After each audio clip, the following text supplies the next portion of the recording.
Hello, all of you wonderful beings out there, and welcome to the stream. I am Razim, and this is DevTales, where we are going to be working on our SCAR system,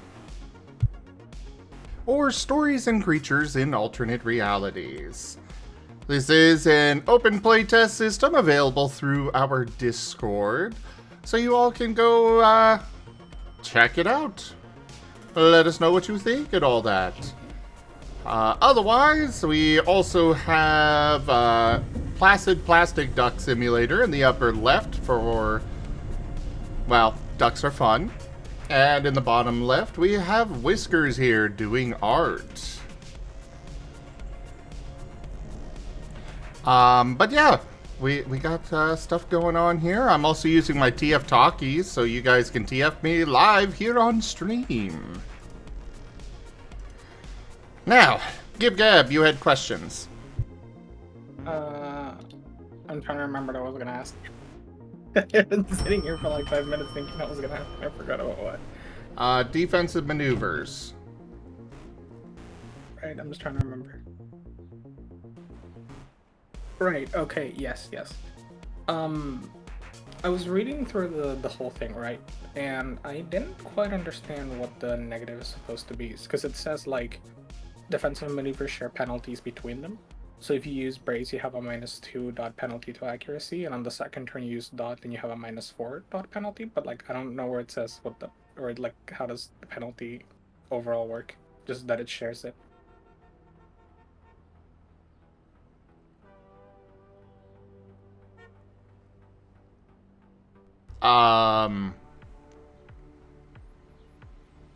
I mean, it's there. You have a -2 penalty to accuracy. For, like, all the defensive maneuvers? Yeah. So if I use any of them at all, I take a -2. And it's going to be a -2 per maneuver until I next attack. Correct. Do they stick after that attack, or are they... No, they go away for the, after you do your next attack. Okay. Yeah, sorry, I did. I was super confused when I read this, because it was just hitting me out of nowhere that there's a penalty to them, or what the exact penalty is. I'm just not sure how I could word this to be more clear. I'm not real, I just didn't know, like, because it kind of got implied with the brace that, like, you can sacrifice your attack for a bonus to defense. But there's no clarity there as to what the sacrifice is.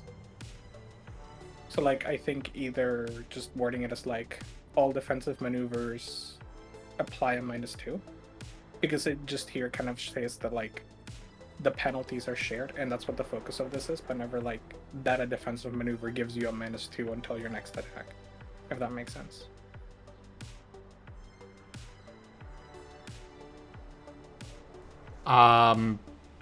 I mean, right after the brace maneuver, it says it's considered a defensive maneuver.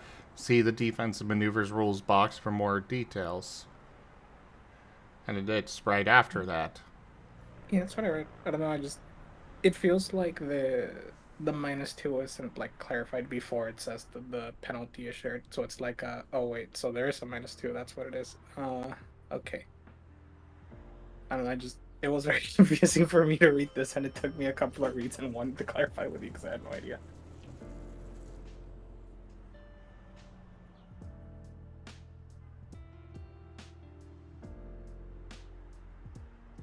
And where's it? Okay. I mean, fair enough. I just have no idea how I could rewrite it to be more clear. I was trying to give it a think on it. I'm just not sure fully either. Because that's the only thing that, like, kind of sticks out to me. That, like, effectively, like, what my brain didn't process is, like, basically the exact wording of this is the penalty that any defensive maneuver, like, will apply. -2 dot. This penalty is shared between all of the maneuvers. And then, like, the example.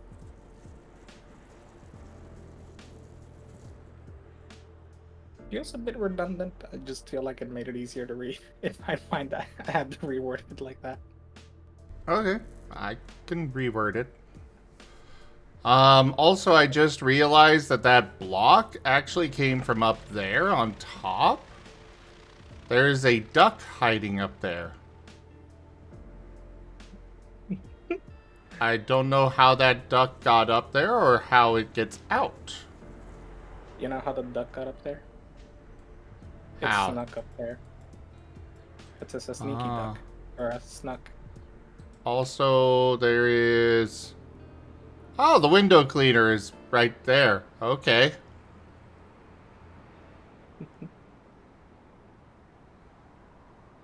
I haven't What actually do you looked at this before. what do you call a cleaning duck? Oh no. A cluck.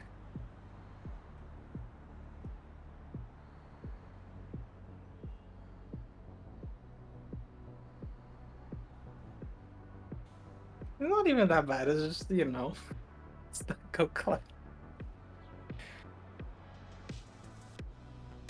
You have to give me the silent treatment for that long. Go ahead with your joke. That's it. Just a cluck. Cleaning duck. Cluck. Ah. Hi, 1-1.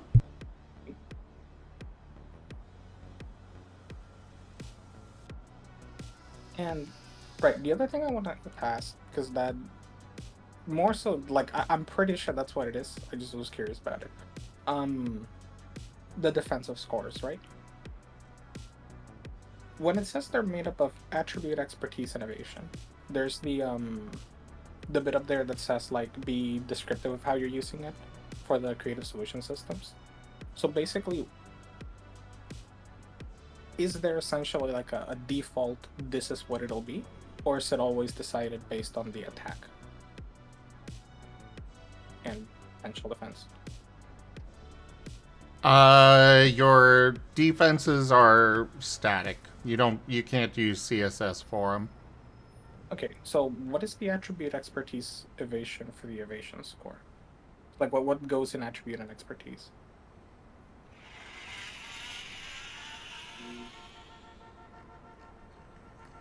That is explained in the combat stat cheat sheet. Where's that? Page 64.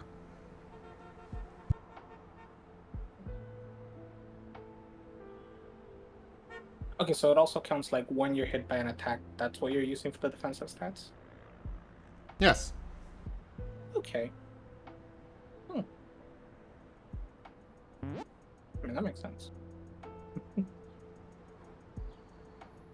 Hmm.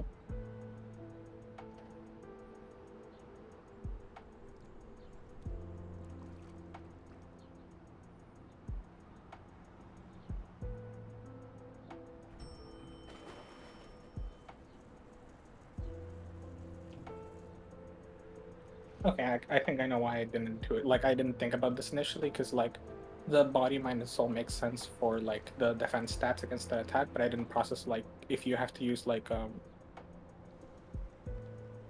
the or wait. There, I updated it for you. Oh.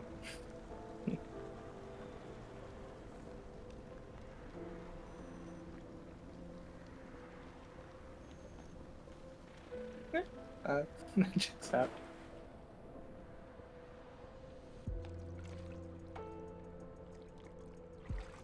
Yeah, wait, okay, so uh sorry, now I'm getting mixed up on the Also, pages. congrats, you are now a hyena. Bark. Or wait, no, they laugh. They also go, You whoop. didn't laugh. I wasn't gonna make a laugh, but then I giggled at having to make a laugh. I'm not how to make a laugh. How do they go? Sorry, what else? What was that? What does the other noise make? Whoop. Do they? Yeah. I need to Google that. That sounds cute.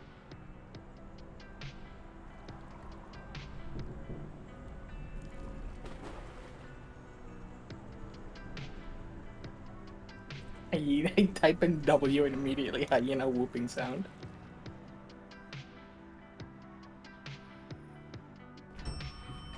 Oh my god, it's so cute.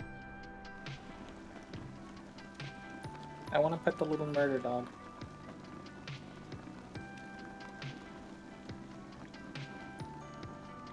Breaking news. Local hyena man possessed by the spirit of a drag strip race car. Tragic.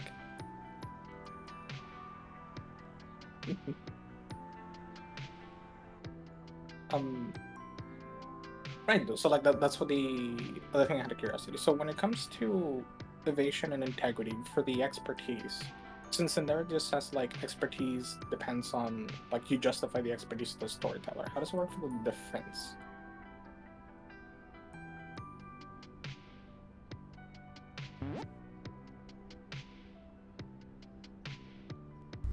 The defense is just whichever is highest.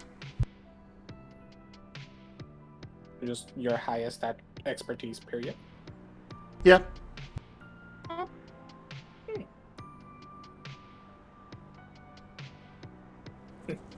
Me on my way to be a tank and only level up a single expertise.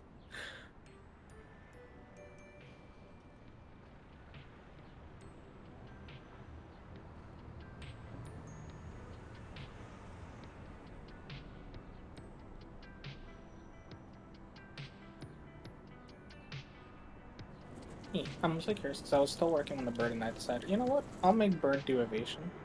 I am curious how evasion will work out here if I like do it as a thought experiment here, and then ended up being like, because admittedly like the defensive maneuvers for evasion and brace, they, at least to me, like I look at them and they seem weaker than I thought they'd be, but at the same time I feel like that's one of those like deceiving things because it's like, okay, so if I just dodge, right, that's like plus, I don't know, +4 already basically. So that's a +2 and then add a +1 after the division by 2 and that's a +3. So they already like it already knocks 3 successes off, right? The dodge maneuver increases your evasion scores by 1, and it increases the difficulty to hit you by 1. That is a significant buff. That I can already understand is like the +1 for the whatchamacallit. The +1 to the difficulty to hit is like a really nasty one, but even the set like just a +1 after the division by 2 seems like really strong, and I like it. It's just like because it's only a +1, it seems like small, but admittedly, like after looking at it more, it looks stronger than I thought it would be. In the sense that I feel like early on that initial +1 to the evasion itself feels stronger, but like once you've grown much stronger, that +1 to the difficulty to hit feels a lot more impactful. If that makes sense. Yeah. It's just an interesting comment on that one. And exactly what Vari said. The major reason to have and use different expertise is to try for creative solution bonuses. That's true.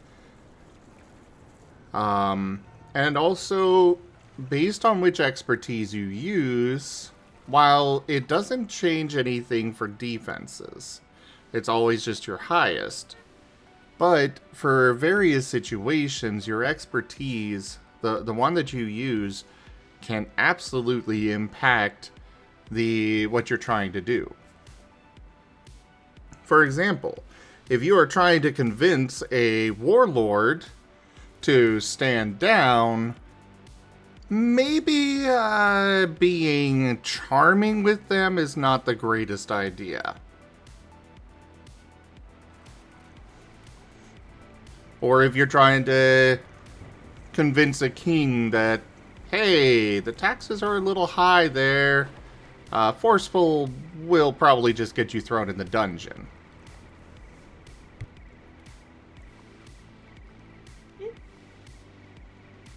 Makes sense.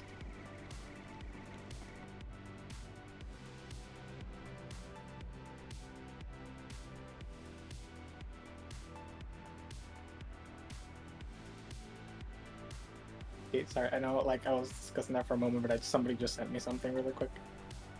The earliest known use of the word gamer was in the Code of Laws governing Walsall, England, dated 1450. The document bans games including cards, backgammon, threatening person for anyone housing a gamer on their property. Proof that gamers have been persecuted since day one. Oh, jeez. Okay,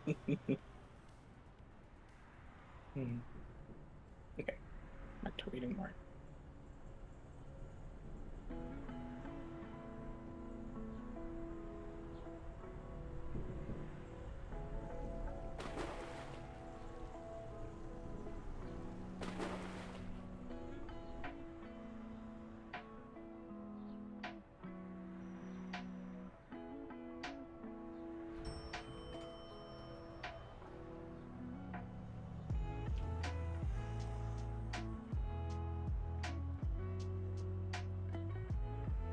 Okay, let's see here.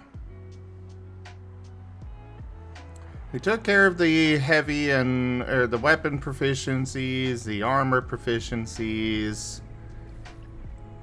Utilizing initiative for additional actions. Definitely something that we want to do.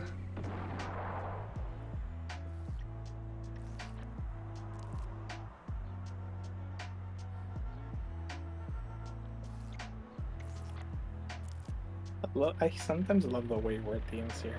Yes, we know some of you just love rolling those math rocks. You really just have to call them math rocks. Well, yes. I know who my target audience is. This game is probably not going to get big enough to have such a widespread knowledge like D&D has. If somebody is finding this game, they probably know tabletop already. And they will know exactly what I mean when I say math rocks. I make a satisfying clack, okay? What more could I ask for?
Oh yes, Furry. Oh yes.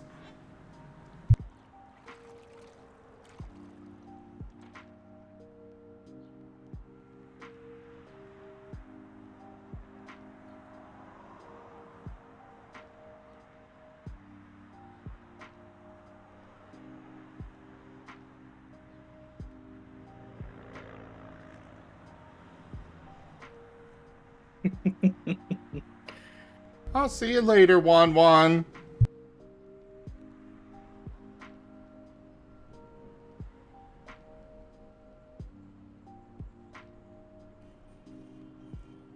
Yes.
Alright. Float Soul, Spike, and Narashi are done.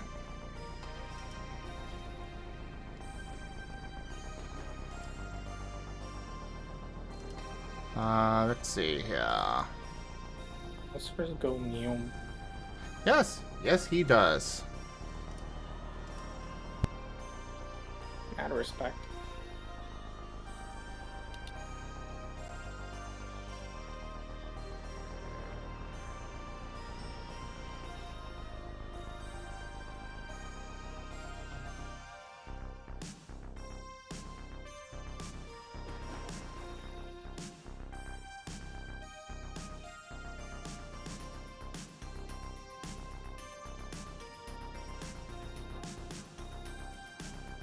So, I don't know, works. I was just thinking about it earlier, but it keeps being stuck in my mind. The submarine monkey on BTD6 going like 4 upgrades on top is ridiculously overpowered.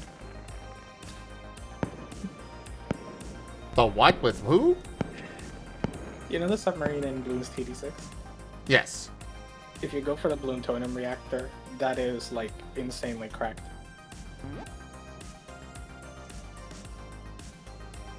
Like, I did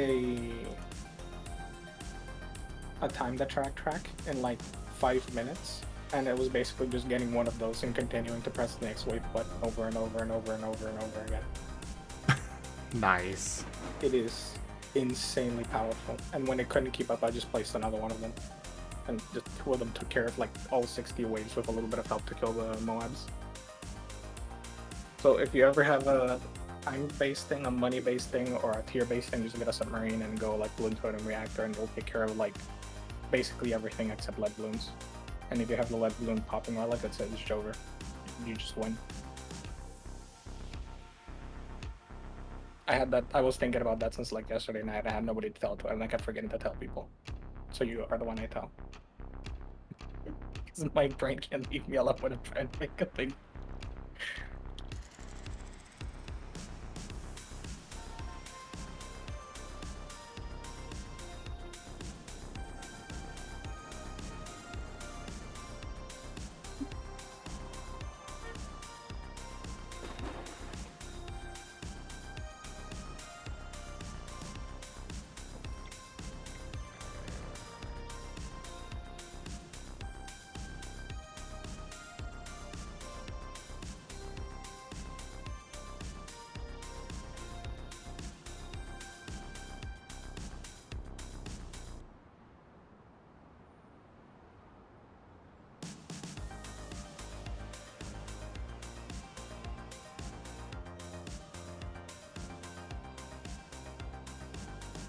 One sec, everybody. I'll be right back. Mm-hmm.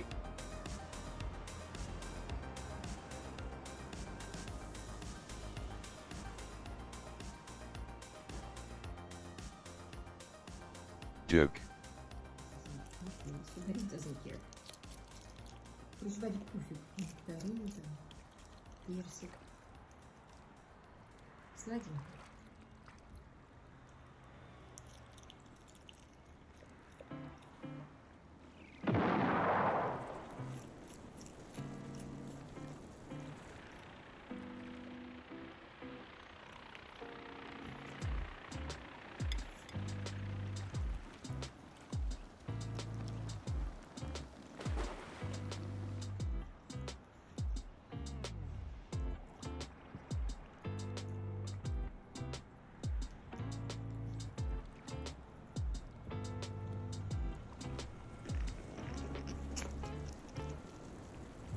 Я же не понимаю, Вадим.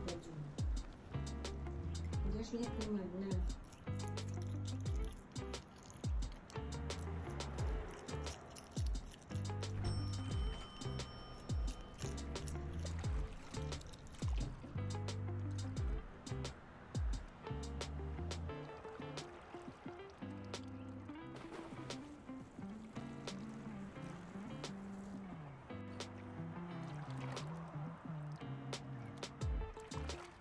Alright, I'm back. You were gone for too many seconds. I was about to start counting in Japanese.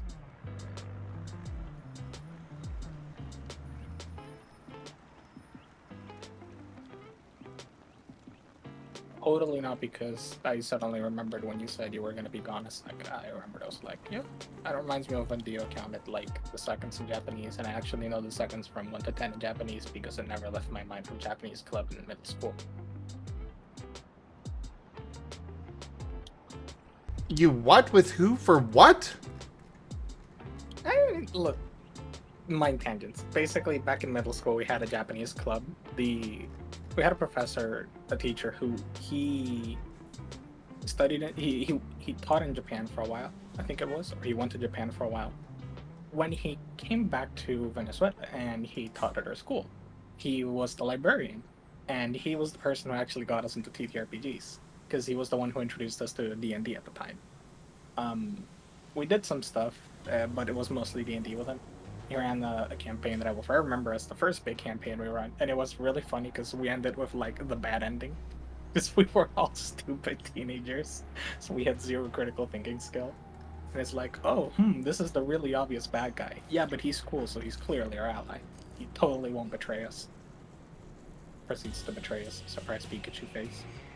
Of Or course. the inevitable great moment of we were like maybe level 5, something like that, and we encountered a beholder. The barbarian had the brilliant idea of running to the beholder. He got hit with one of the eye rays, and I remember the DM describing it as basically the beholder grabs the barbarian with like the telekinetic grasp of one of the eyes, splatters him against the wall, and there's just red paste left behind. And imagine like 7-8 people running around panicking in a hallway with the beholder. And then there's me like peeking my head into the door like, I don't think I should walk into that hallway. Yeah. Doubly so because Lolita, like at the end of the hallway was basically like a giant canyon. Like it just like suddenly slid into like a ravine. The beholder was floating above the ravine, so we couldn't even get a melee range to hit it. And everyone was busy panicking. And me being the wizard, I just basically went to DM and was like, can I just target a magic missile at each of the eyes and like poke them? And he allowed me to, and I'm pretty sure that was just his, like, they're all gonna die if I don't allow this. I might as well just do this. Because for some reason, nobody was retreating. Me and the sorcerer were the only ones standing in the doorway, like, I'm not poking my head out in there. And, that worked out. Anyway, he did things in Japan and he knew Japanese and he taught us some stuff in Japanese, and I still remember like the very basic lessons, including how to count to 10, but I kind of already knew them from karate, so that also kind of doesn't count, but it kind of counts. He taught me the very funny occasion that one time he was in Japan and he tried to, like, he had a chocolate bar and he offered it to a little girl like at school. And the girl was like, no, I don't want it, thank you. And he was like, oh, okay. And started to eat it, and she looked heartbroken, and she taught him that over there, like, you, like, decline things, like, 2 or 3 times out of respect, and then you accept it, but also, like, it's polite to offer it multiple times. And he was like, I don't get it. If someone says they don't want chocolate, okay, I'll eat it. So, I remember that. And also that apparently Japanese people struggle with saying, like, rolling their R's, so they can't say carro, like we do in Spanish. They'll just, like, fail at it. I know apparently in Japanese, RD is apparently Rai.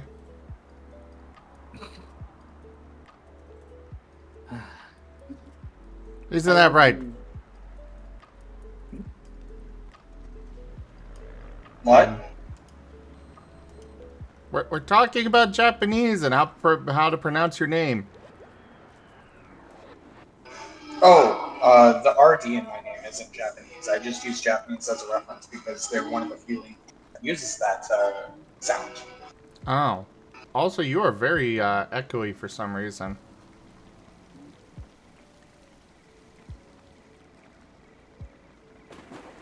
Right, speaking from the bottom of a cave in Minecraft.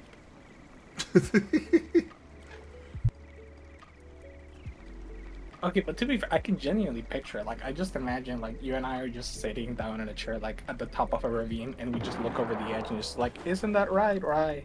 And we just hear back that, like, echoey voice.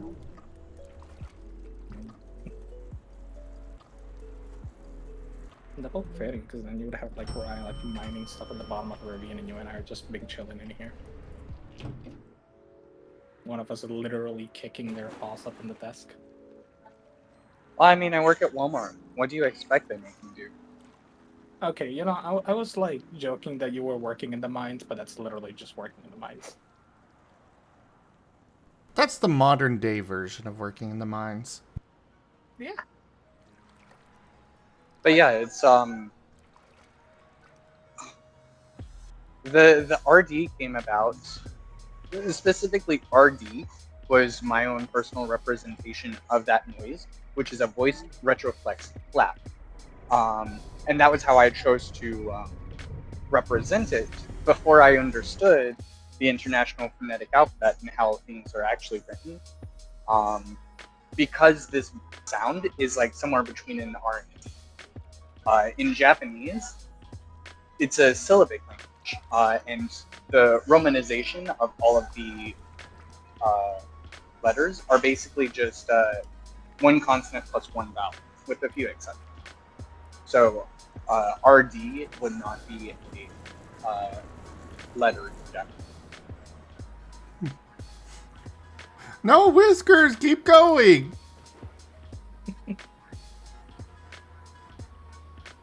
Whiskers was struggling to draw us as boxes.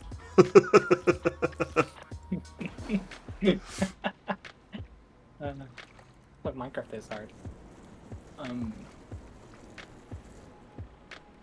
Yeah, Japanese syllables. I know they have the syllable based things, and honestly, I kind of understood it. But I still think English has the best possible pronunciation for any language, and it's just whatever sounds better. If it sounds better, pronounce it that way. It's as simple as that, you know? I'm going to ignore Shrimple, but I will say you are kind of correct. There's actually a lot of interesting linguistic rules that happen sort of naturally where some pronunciations and some rules get corrupted simply because of the natural way mouths are mechanically designed.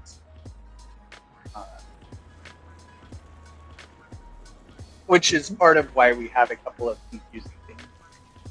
Like how, for example, we pronounce da and the different. You can say it as the, or you can say it as the. And that's a mechanical. I prefer to say it as thar.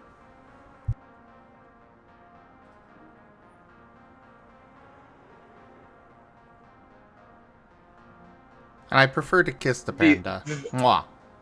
Oh, no. The sound is particularly interesting too. Linguistics is a lot of. When you go look up, like, the thing I learned the other day about English that just, like, made me die inside a little bit.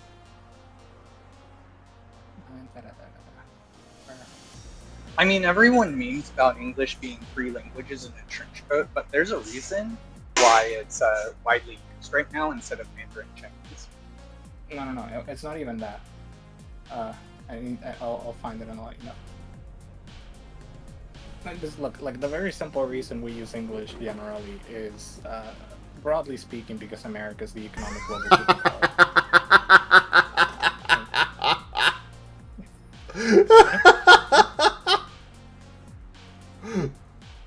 Alright, Whiskers, we just need a Walmart sign on the side of the cave down there.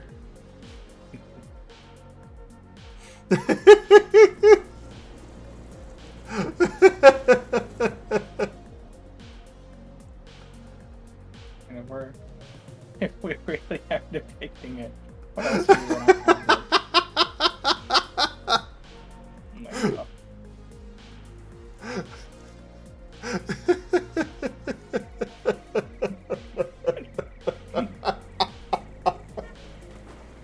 Oh, Whiskers, you are wonderful. Here, I'll pass it through Discord for you, Rai.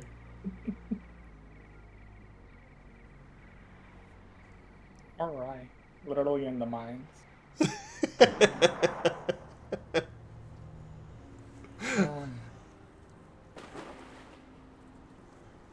The wonderful wacky Whiskers.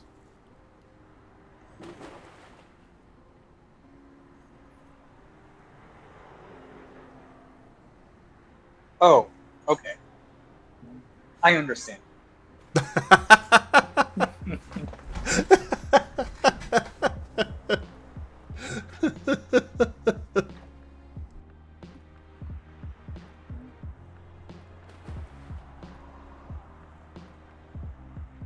Perfect, Whiskers. Perfect.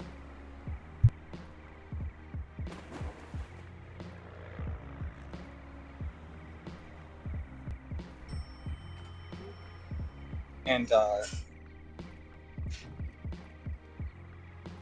Mandarin Chinese not being the main spoken language across the world instead of English. Yeah, you're kind of right that it's because you know, English countries for a while have rather dominated globally, with the United States being the current one, being the reserve currency of the world, and all that stuff. But there is a little bit more to it.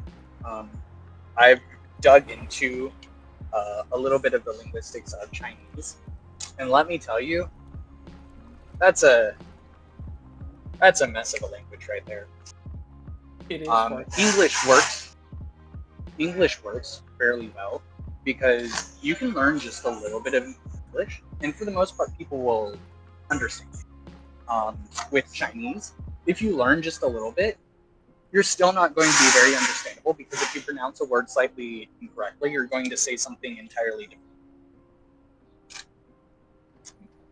Part of it though. I know it's not. I know it's not Chinese, but I believe it's Thai, where saying "gai,"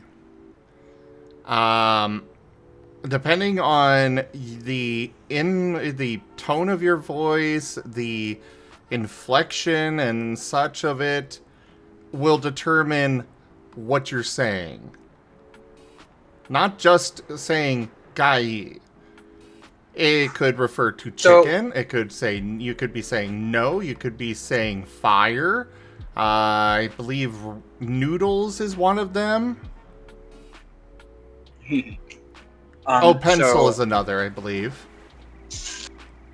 I don't know that much about the Thai language specifically, but most likely it has a lot of root from Chinese. Yeah, most likely it does, so that's why I was bringing it up. That's just one example I know. A lot of Malaysians and Indonesians end up incidentally knowing a lot of Chinese.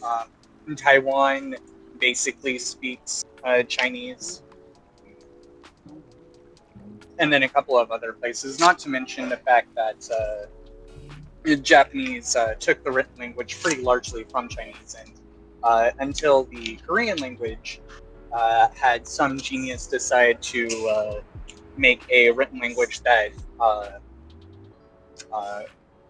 the poor uneducated people could learn. It also used the Chinese written language, but the way it works in Chinese is that you have a couple of spoken tones. I think there's technically 6, but for the most part you use 4. You have the rising, the falling, the high inflection, and then this interesting special inflection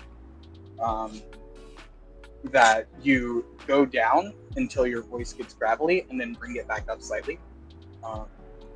I don't remember too much Chinese from when I was trying to learn it, but for example, I believe if you're trying to say like I am something, you would say "Wah, shit," but you have to say it in a very specific inflection, and even then, I probably didn't do it correctly. But I do distinctly remember "Wah," because I struggled a lot with that inflection. You have to bring your voice down to a gravelly point and then bring it back up while making that singular syllable. and then consider that fluent speakers are doing this very quickly and able to comprehend this at a very quick rate.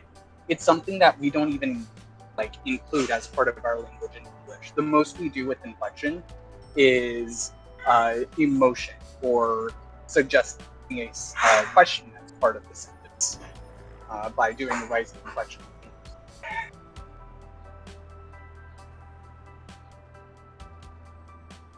Yeah. It's just a simple fact that it is far more difficult to learn.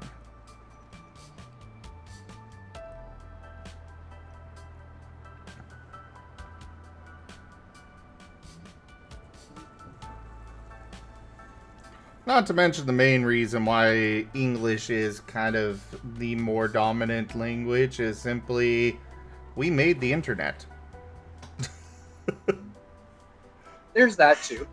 I will say, I was actually doing okay with learning Chinese once I was getting over the roadblock of the inflections, because that's an entirely weird thing that you have to learn from scratch. But once you get past that, there's a lot of intuitive stuff about Chinese, but it's always going to be the case that if you're not very clear and specific with your inflection and your vocabulary, you're going to be saying confusing things.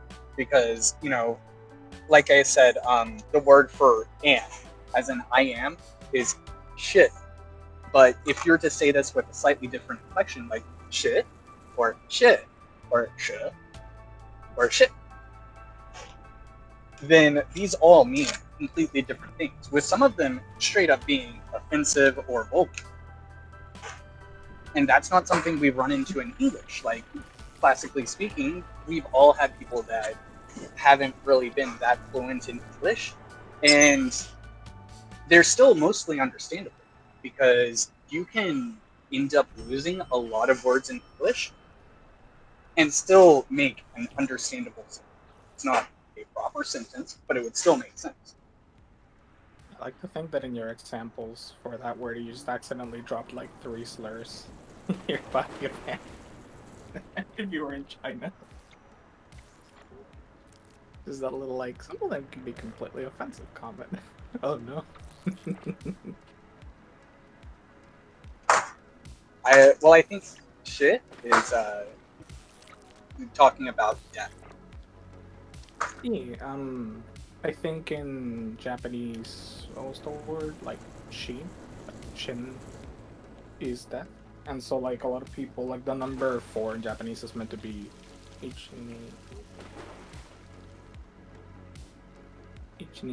yeah, it's meant to be she. 4 is like 4 is she, but some people pronounce it young to avoid that association of death because it sounds too similar to the word for death.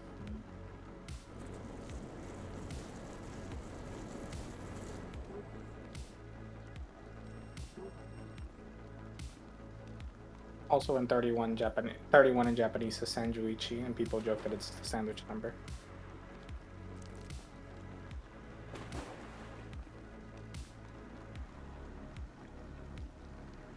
But the one thing I will say, like, to some of these languages being difficult to like speak, some of it also is partly because of the, to some extent, lack of necessity of that, because it's a lot easier to deal with that as the problem, like with the problems in your language, when it's often like self-contained to your country. But once you need your language to become more international, you tend to see these issues start to be sort of rectified to some extent, and you see the language tend to develop naturally in a way that allows for this to happen. Like with English, English is like probably the particular exception in that they don't have any regulatory body to, well, regulate English largely. Yeah, thank God we're not like French. Or Spanish or Mandarin or every other major language, because that's the interesting part about English.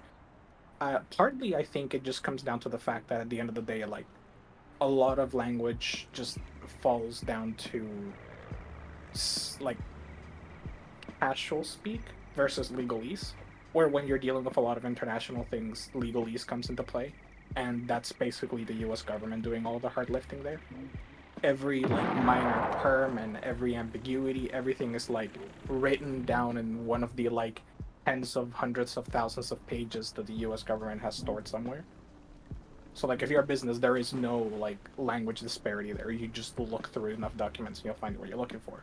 But when you're talking casually, like you said, it can be kind of like self-evolving in a way, but where there's no like regulation to just like completely shift English in one direction, and that in a sense kind of avoids favoring regional dialects or certain bits of English in certain parts of the world, and it can feel, I think, much more well natural in its evolution than other languages because of that.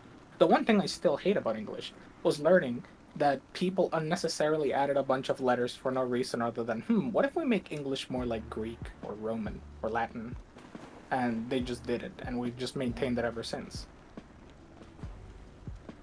At least as far as I understand, the word debt, like DEBT, they just added that B because they wanted to add silent letters so it looked more like Greek or Latin. You mean you don't like the word phlegm? The word what? Phlegm. No, I hate it. Phelgm. No, I like. Look. I want the words to be simple. Ghost should just have that H removed. Friend should just be FREND. Yield should just be YEELD, not YEL. It sounds like you should learn Esperanto. Look, I'm already half the way there. I already like am perfectly fluent in English and almost entirely fluent in Spanish.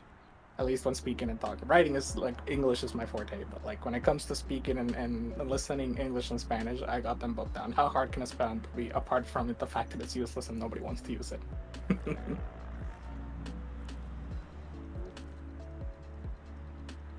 I just think we should at some point reform English and undo those changes because I don't even think they're cool changes. Like I don't even think it's this weird word that we borrowed from another language and it just got like yeeted into English and it just is weird like that. These are like English words that already had perfectly fine English spelling and some people just decided to go, let's be fancy. Let's add in these words and they just stuck. By the way, would anybody else like...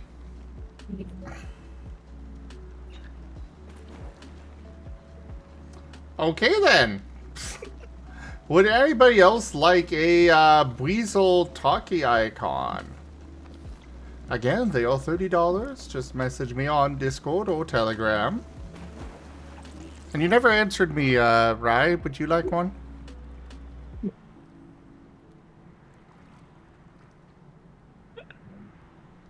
I said I felt like that was up to you.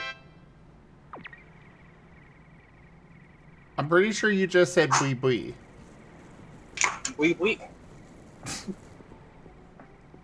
I'm sorry, Zim. The mental image of that killed me. There's me and Rai having this discussion about language, and you just pop up in the background like, by the way, one of us just turns around and shoots you. The timing of that was pretty good.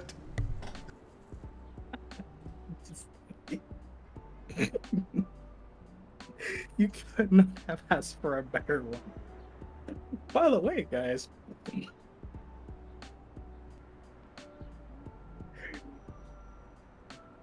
I used to not understand live streaming. Like I've come to understand why it's based. My dream language, and this goes into reforming English for you. My dream language would basically just be English, except we take from Koreans written alphabet. Yeah, because the Koreans got it right. Yeah, like I was reading that like sorry, I was reading that like Korean was like historically redesigned multiple times to explicitly make it as easy as possible to learn to read and write. Hangul is so easy to learn to read.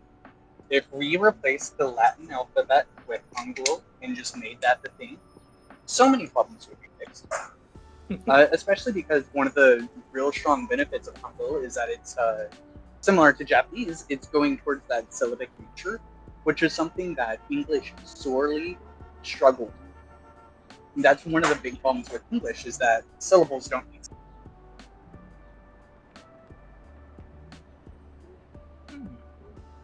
I mean, admittedly, I never really thought of it as a problem because at least like, well, at least for Spanish, right? Like every word is defined and everything is clarified, and it's just a matter of acentos, which have their own like standardized rules, and everything is like, it's a completely entirely consistent language except for the gendering. And I want to get rid of the gendering in Spanish, but that wouldn't be possible without fundamentally changing a lot of things. But I still wish it would happen because it would make Spanish incredibly easy to learn. Because you just learn like the rules and everything like makes sense. You just start learning words at that point. Like that is one of the things like when people say English is easy to learn, it kind of is. But the main problem with English is that it's incredibly arbitrary. So like mom has tried to learn English and it's just been like, why is it this way? And honestly, the only answer I have is just it just sounds better this way. It just is spelled that way. It's a French word, it's just spelled that way. There's just like nothing. She gets so frustrated by the fact that English is so incredibly inconsistent, which is a part of English, I understand. But like, if you're learning English, especially if it's not a first language, it is brutal. Whereas like, I can just, if I really want to like write something in Spanish, refresh my knowledge up on like the acentos and like some of the writing, and I can just start writing, and everything's gonna be consistent. There might be like one or two things that are kind of weird, but that's it. Like the word for like pan, like a frying pan, a sartén, it's spelled both el and la sartén, because basically at one point people pronounced it one way, and then people started gendering it the other way, and the Spanish Academy just decided, well, you know what, both are correct because people keep using both, so both are correct. I don't care, and that's it. It just became that way. You know, sometimes you get those little things, but otherwise it's consistent, and English isn't. And if they made it more consistent, I would be happy. So I or not.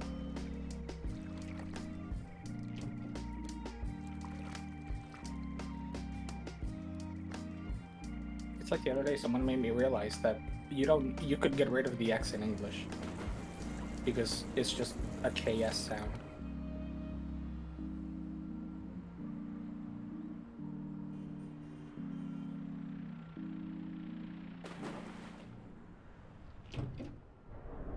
Okay, xylophone.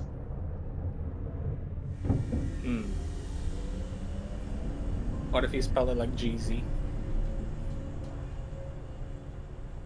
Or just Z? Xylophone. Or a finesse. You could probably do a finesse xylophone.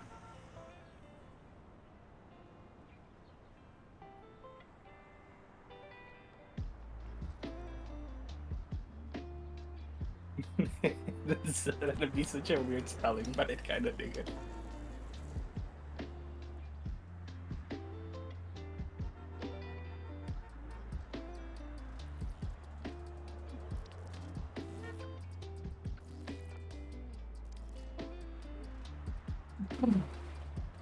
Anyway, I got distracted with language and I advanced nothing in Spark again.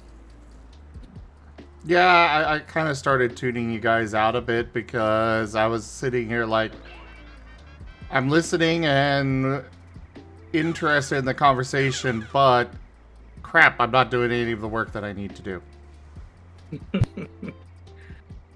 Can't believe you're not working, SMH. Look at you.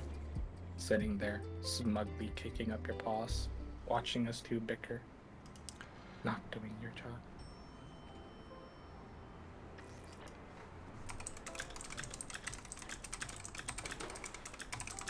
How could you?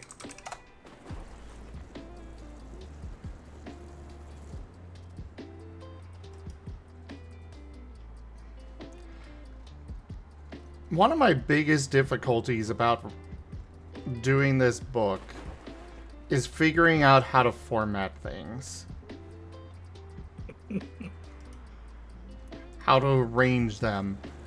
Because I could, like, if it were up to me, I'd just be doing bullet points for basically everything until, you know, later. But people got up in arms over that. And it's like, I'm doing my best here, man. I mean, it just depends, right? Like, everything has its own reason for being. Having, like, a little paragraph is probably the easiest way to read anything. but you want to break it up because like little paragraph after little paragraph after little paragraph is really hard to read, and that's where having like the break sections, even like the little tables or the little like text boxes for the rules, help to just like break apart that like mental strain of just reading and reading and reading. That was part of why I was putting those in there, yeah.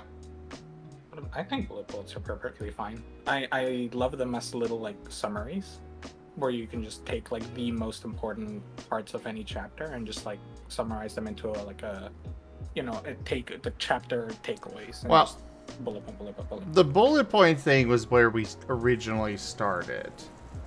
To see an example of this, go to page 107. Let's see, hold on. 3 pages away from where I am. Jeez. 107. Let's see.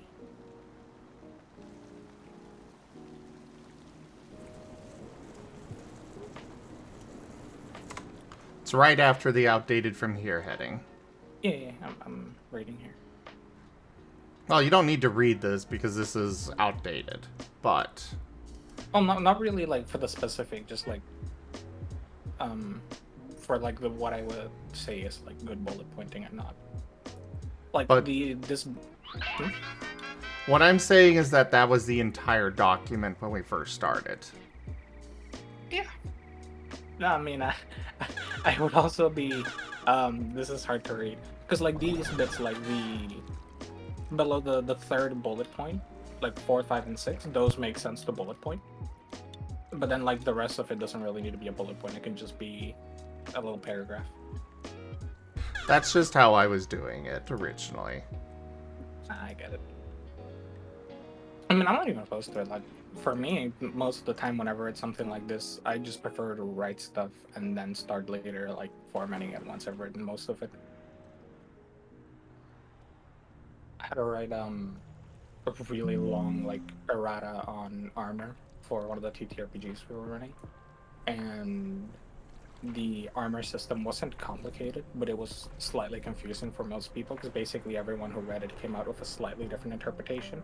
And clarifying that took a lot of little corrections in text, and it ended up being like a 4 or 5 pages of just explanation of the different things in the rules.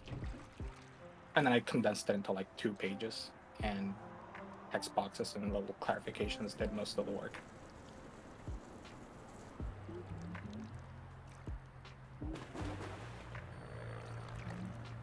Yeah, I definitely am more of a fan of just writing it out and then formatting it.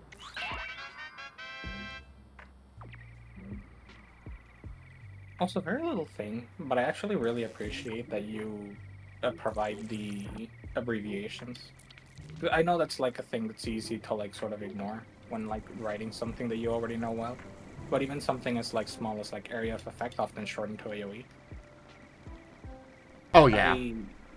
I really appreciate now when like people take the time to do that. I've been reading some systems recently just because I keep getting curious as to like what is a good pirate system, right? And I've read through like 2 or 3 of them, not fully, I've like skimmed through a few of them, and they'll start using acronyms left, right, and center, and I'll have to look back and there's like one small little part of a thing where it's mentioned way before it starts getting used en masse. So like they'll write area of effect AoE at the beginning of the chapter page, and then in the area of effect part they won't like explain what an AoE is, and you have to like run back. But like imagine that, but for like weird niche acronyms that only they use in their system. Yeah. Which, Like- speaking of, I probably should have mentioned this much sooner, but something that you could do to really help out the system is if you look on page 119, I've been wanting to do a glossary.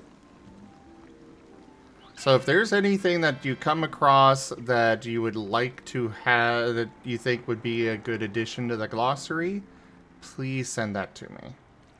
Which area of effect, area of effect, damage over time, etc., etc. Those would be very good candidates for that. I just keep forgetting about it myself. It's all good. Yeah, I'll probably keep it in mind. I'll probably have to reread this thing at some point. Because basically right now what I'm doing is what I like to do, which is I'm doing like a first read through and clarifying as many things as I can, and I'm just making a character. And once I have the character, like basically, oh, this is kind of how I want the character to look, then I'll go and read through all of it again and be like, okay, what did I miss? Just every time. But also, that's how I've made my best characters in terms of combat, which is something I'm immediately aiming for because I like seeing my die roll be big. But also, I just think it's funny, and usually I do a little polish through and actually make a character at some point.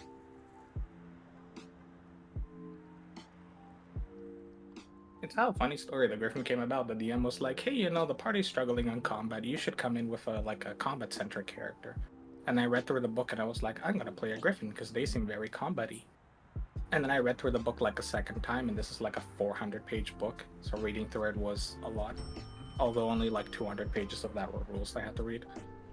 And in came the character. They were struggling against like ghouls. Like literally one of them lost an arm to a ghoul, or one of their legs to a ghoul was their ponies.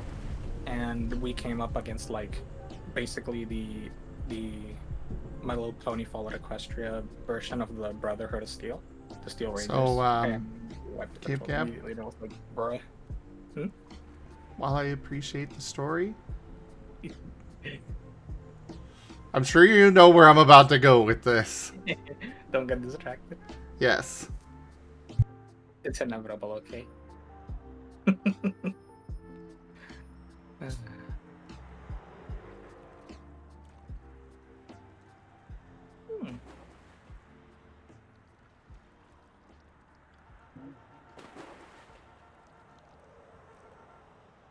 I should probably set this up similar to how I have these set up. Okay, so that's how I have them set up. That'll work. That will work just fine. I wanted to take it the wrong way, but I admit. I see the three shapes of line, cone, and sphere. And considering Taldarius is involved in developing the document, I'm surprised I don't see like a trigonometric definition of what each of them mean. A what definition? Like a mathematical definition of what a line, cone, and sphere is. We do have graphics that we'll be putting in eventually. That actually is pretty neat. I mean, I know what they are. Just, you know, with Taldarius here, I expected more math on them. No, I've been very particular about keeping things simpler. I respect it. But like, we've got this diagram that we'll be using eventually, as well as others.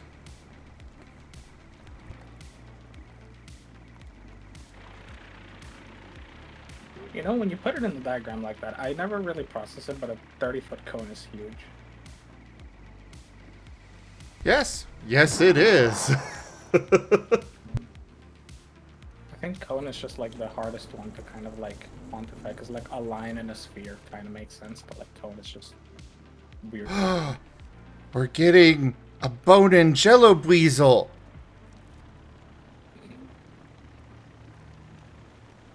Yay!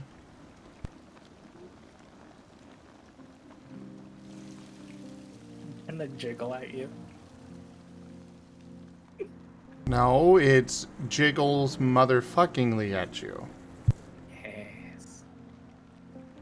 Quote 200.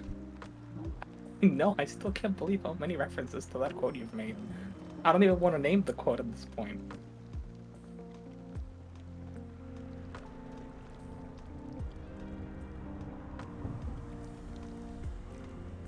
Quote 200's like The Ring.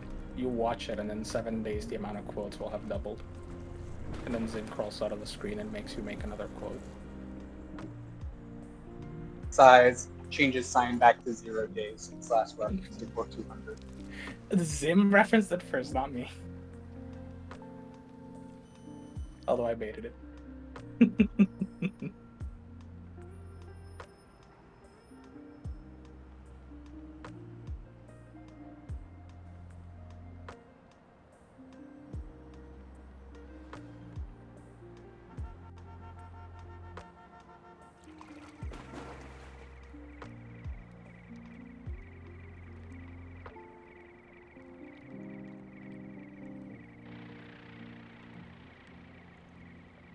That's close enough to what you said. Sure. That works. Why do you even quote us with quote 200? Just like start making up quotes at some point and it'll be like, yeah, sure, you said it. I totally believe I said that.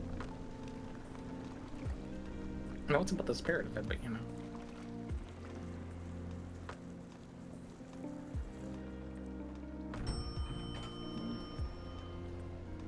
Wait, Whiskers, are you really writing Jello for your name?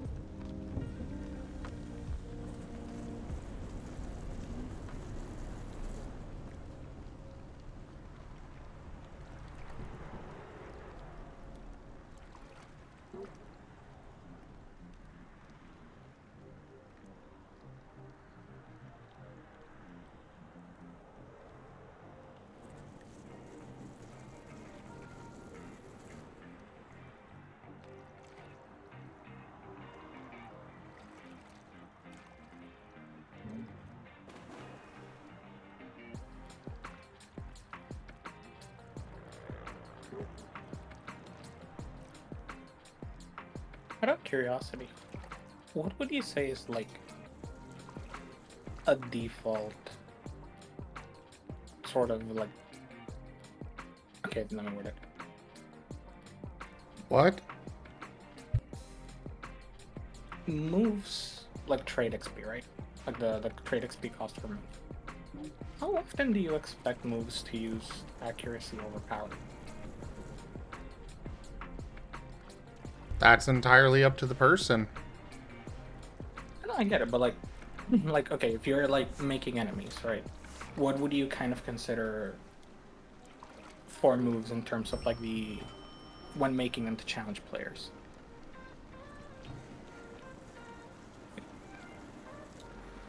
Well, if you, like... It all depends on the build that you want to go with. If you want something that is going to be hitting them a whole bunch, then, you know, only getting 1 point of power and stacking a bunch of, stacking a whole bunch of accuracy on the move will mean that you can multi-attack with it more. And while it may be doing very little damage, chip damage will add up. You may not, it's a, you know, while you may be, while the move being used once is doing, you know, 1 point of damage, possibly more, which would be less, a lot less than somebody using a more standard move. On the flip side, you get somebody that is throwing, if you're throwing 5 of them in a turn, that's essentially 5 guaranteed damage. Yeah, I give that. Here's the thing about chip. Once you pop, you pop. Oh my god. But either way, I know on my moves, I tend to have a bit of a balance of the two.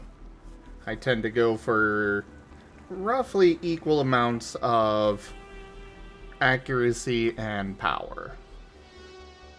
Okay. Yeah, that's kind of what I was curious about, because I was like funking a little. Because the first thing that stuck to me was accuracy like 1 XP more expensive than power.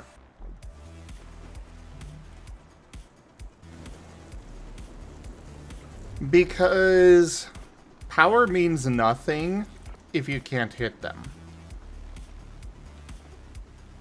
And also there's the other side of things where the more accuracy you have, the more likely you are to critically hit.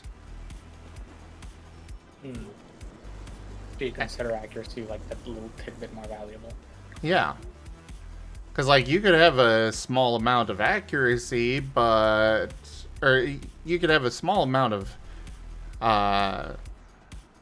if you add accuracy to it, the more likely you are to score a crit. And then that crit multiplies the power by 1.5. Or you can, you know, make 9s explode or 6s count as a success. You know? Mhm. It's actually potentially very powerful. But that's kind of the point of the system as a whole, though, is to give you options to play with.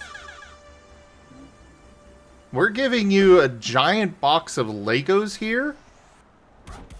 What you decide to build with those Legos is up to you. No, that's fair.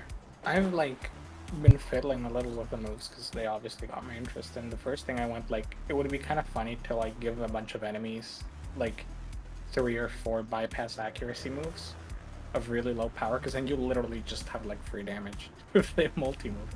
Does how does multi move interact with bypass accuracy? Like, do you just hit? Period. As it says in multi-attack, bypass accuracy does not work with multi-attack. Yeah. You are still able to use a move with multi-attack on it. Or with bypass accuracy on it, it just counts as 0. Hmm. That's interesting.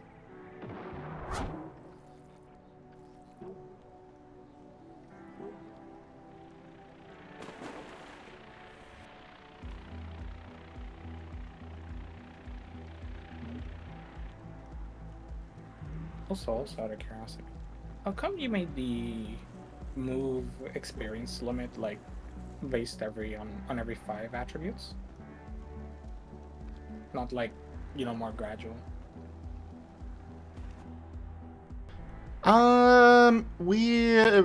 Taldarius did a lot of math.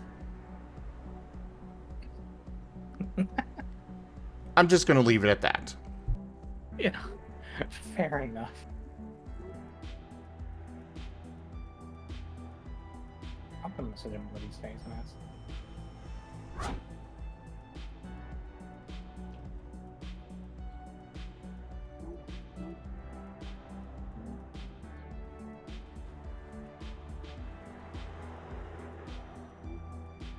Do you spend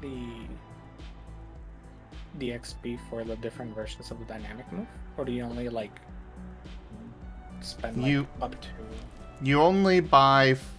So the XP that you spend on a dynamic move, you only spend the full action version. Okay. So it's basically, you know, you spend 60 XP on the full action, and then you have to keep in mind the XP cap for the standard and quick action versions. Mm-hmm. Hmm.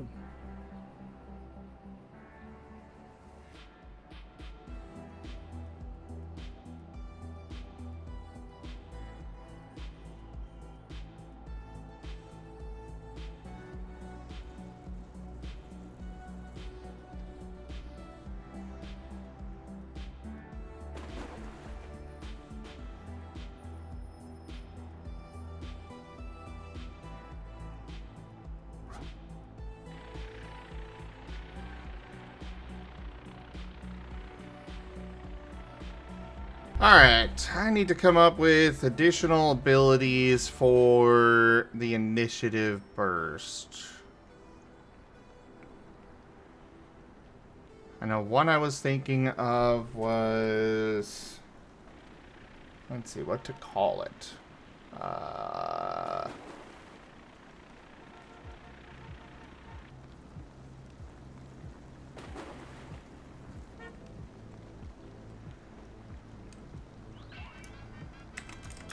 Lap them. There we go. This one is if you have double the XP that the next highest person has. So you basically lap them.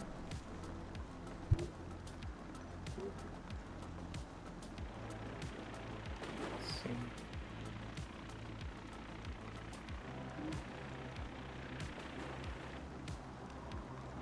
I feel like I could definitely come up with a better name for that. But that's what I'm going with right now until I get a better name. The only other idea I've got is Go Again. we could call it Why Are You Taking So Long?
You could call it like leapfrog. Overtake. I kind of like Overtake. We'll use Overtake, yeah. Also, last call for Weasels, if anybody would like one tonight.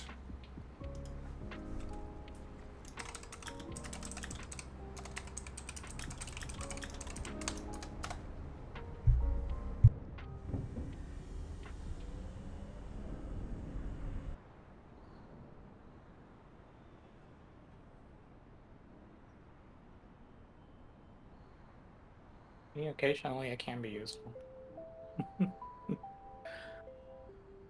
What can be useful? Occasionally I can be useful and not just distracting. Oh, yes, yes. Indubitably.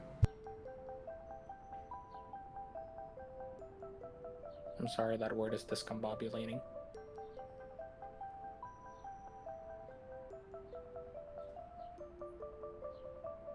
I have a little zip tie and it's the greatest toy I've ever like yoinked from work.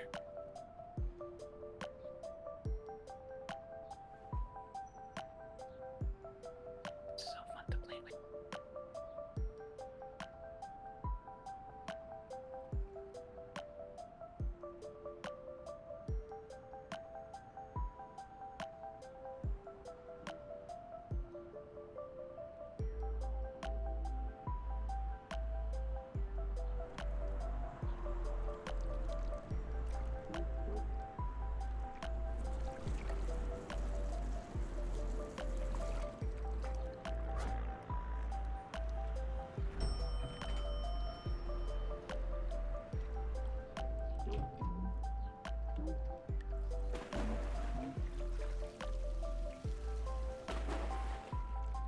Here's a question on critical hits. Yes.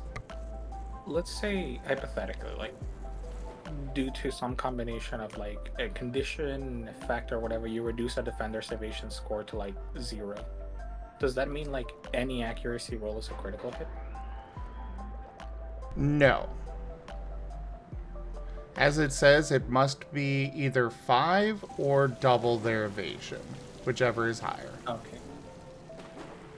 So even if you do reduce them to 0, you still have to get at least 5 successes. Okay.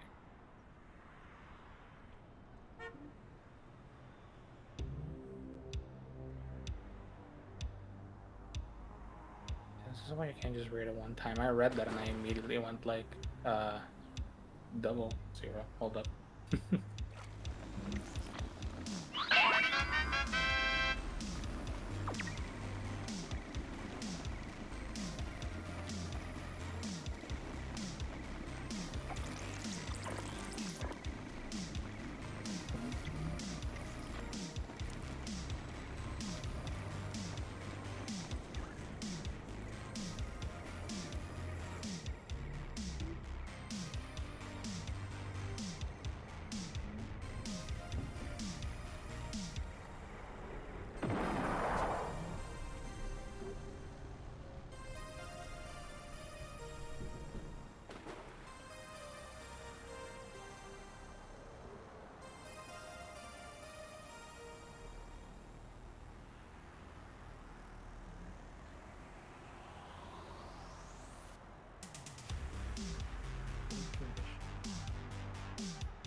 Okay, so I've got the default for the initiative primeval feature, which is you may spend, we'll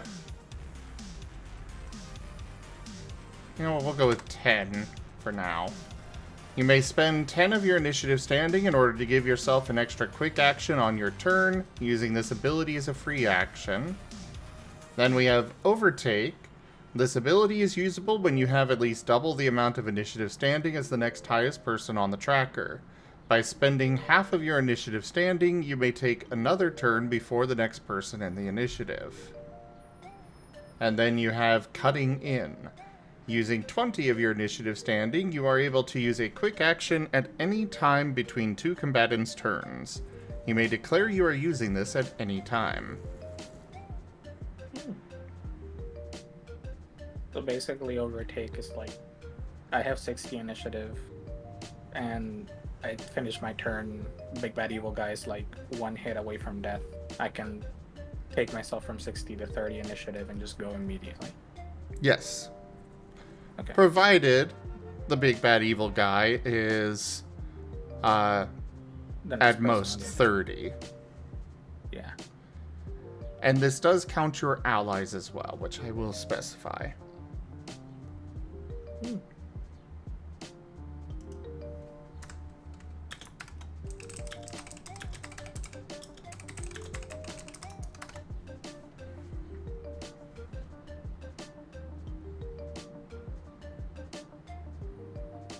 Okay, and I think I understand. So basically, you basically get another turn in the round at your new initiative. Yes. Okay, yeah. That makes sense. It took me a moment. The second one does make sense. So, any other ideas for this?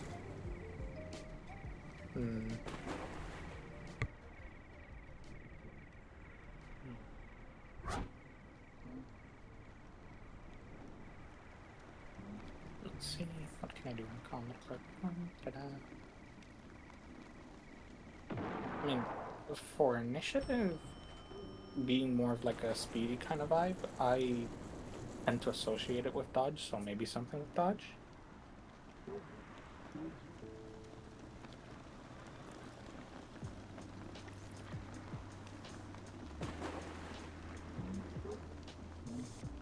or movement.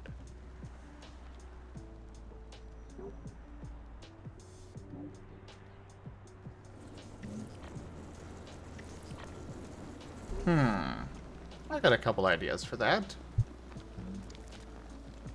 Yeah, the main thing that comes to mind would be like sacrificing initiative to get more movement speed and a movement action. At least that would be an easy one.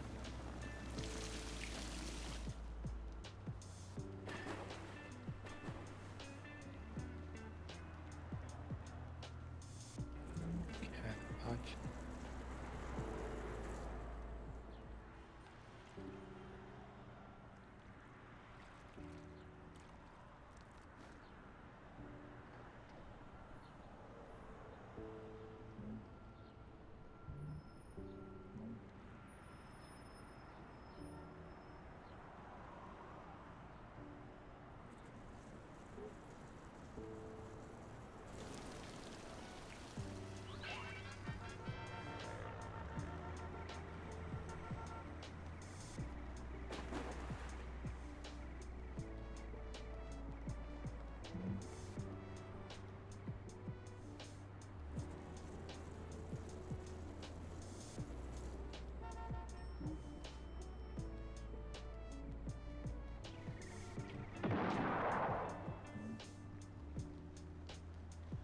There, get out of dodge. Using 20 of your initiative standing, you may immediately use a movement maneuver between two combatants' turns. Yeah. Actually, I think I'll make that 15. I probably would agree, yeah, 'cause a quick action. A movement's a full action, right? It is a standard action, not a full action, but Or it's a standard action, yeah. in this case, while this is letting you use something that is normally a full action or a standard action, it is also limiting you to only that specific action. That's fair.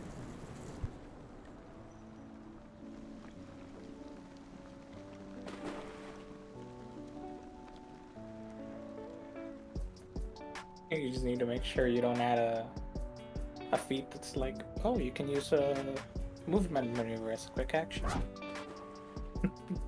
So it becomes really weird. I mean, even then, that doesn't mean that this isn't still useful. True. Because this allows you to use it outside of your turn. True. And using this will still be cheaper than using cutting in. True.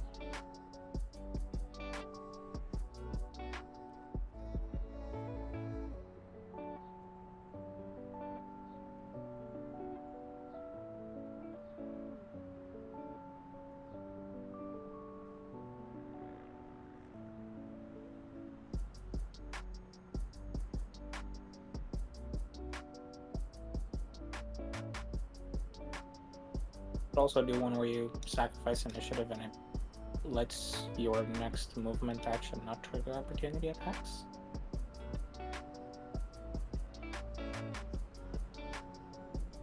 I could certainly use that. Or I could certainly see the benefit of that. Or value. Whatever you want to call it. Too speedy.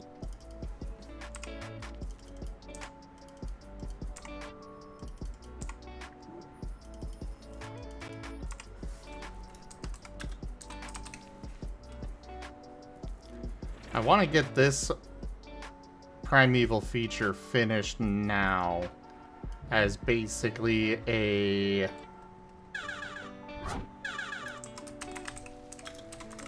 proof of concept kind of thing. Mm-hmm.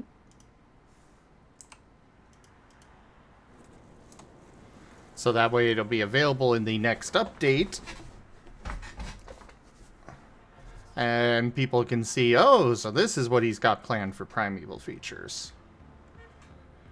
And then I could get feedback from people on whether that sucks. Alright, one final call, everybody.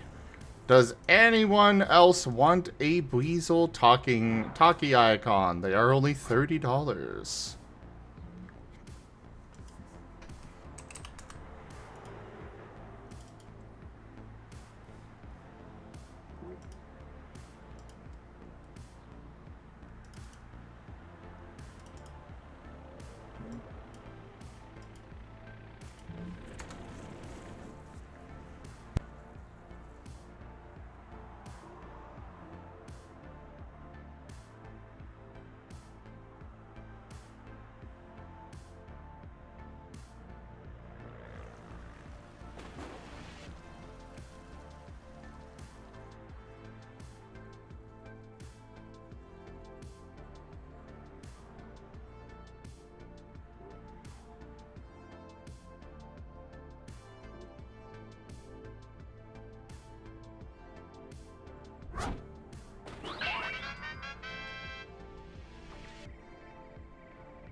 Fleet Paw. Using 15 of your initiative standing on your turn, you may cause your next movement maneuver to not trigger attacks of opportunity.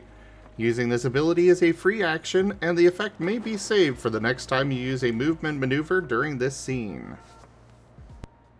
Yee.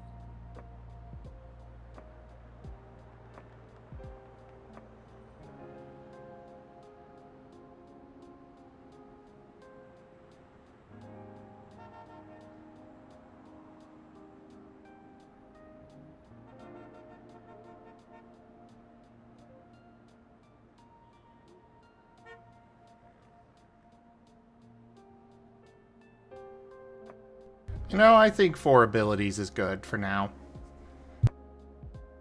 Probably. The only exception would be if you want to add like a the defining feature of this, or like the keystone feature, so to say. Well, that's the default ability. Cutting in. No, the default ability is you can spend 10 of your initiative standing in order to give yourself an extra quick action on your turn. Ah. Okay. So basically, when you purchase the feat, you get that with it. Because we don't want people to be spending, 25 XP, and it's like, okay, cool, you've spent your 25 XP, now you get to spend more XP before you actually get any benefit out of that 25. So that's why there is a default ability with these. Makes sense.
Alright.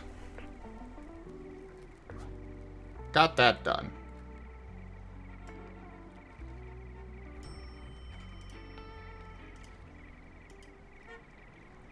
And ready for implementation with the next update.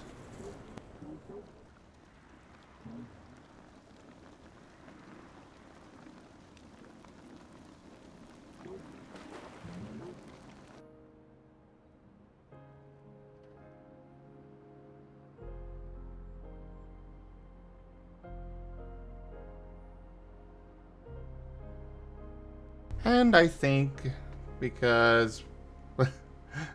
Good night, Whiskers. I was just about to say that because Whiskers is wrapping up, I'm going to go ahead and call it on this dev session and switch to a different game. So thank you everybody for joining us today for this Dev Tales as well as Art Marten stream. Check out our website, zgfgaming.com. We've got links for our Discord, Telegram, Mastodon, Blue Sky, Patreon, and more.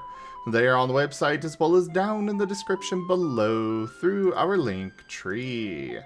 Thank you to my patrons, tippers, and subscribers. It is your support that keeps this channel alive and going. I cannot do this without your guys' help and your support, so thank you. Consider becoming a patron over at patreon.com/zgfgaming. It's one of the best ways to support the channel, though you can also do so by sharing the stream around, as well as coming by, hanging out, picking up packs of cards to stream loots, using our Humble Bundle partner link, or by going by and picking up some merch over at zgfgaming.store. But for now, thank you all so much for joining, and I bid you the most fondest adieu. Oh boy.